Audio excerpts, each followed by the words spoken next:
Okay. Nandito po tayo ngayon. Sama natin yung may-ari. Ayaw. Inalis po yung camera. Ayaw ipatutok. Toyota Corolla GLI. FI na po yan, ha. Tapos yan, nakasimota. Tapos naka-coolant. Bago yung radiator. Automatic pan yan, ha. Hindi yan rekta. Mga goma makakapal. 15. Ay, ito po yung may-ari. Nagrereklamo.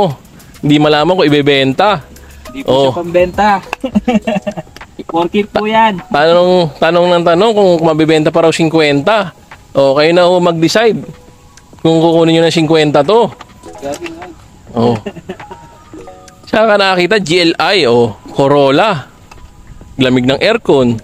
Ang issue lang niya, expired. Tapos may kulang na ID. Pero original lang ORCR. Naka-Momo pa yun, Momo. Momo. Steering wheel. Leather pa yung upuan. Saan ka pa?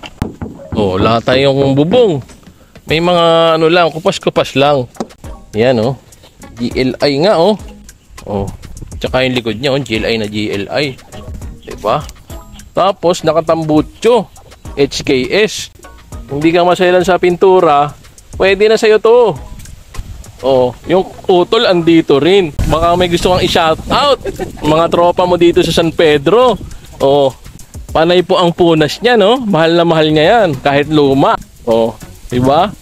Saan ka makita niyan? GLI 50. Presyong XL. Diba? Tinatanong pa ako kung mabibenta rin ng 50. Kayo nang bahalang mag-decide dito kung babayaran nyo ng 50 to. Huwag ka nang wag. Sabi mo kanina, bibenta mo. Hindi, wala. Diba? 4K yan. Puntahan nyo dito. Dito po ito sa GSIS Village, San Pedro, Laguna. Anuhin nyo po siya, ha? Kumbinsihin nyo. Ahente po ako, tandaan nyo. Pag hindi nyo binigyan nyo ahente, hindi niya bibenta sa inyo to. Tandaan nyo. Kung ayaw nyo sa ahente, huwag na kayong pupunta dito. Diba?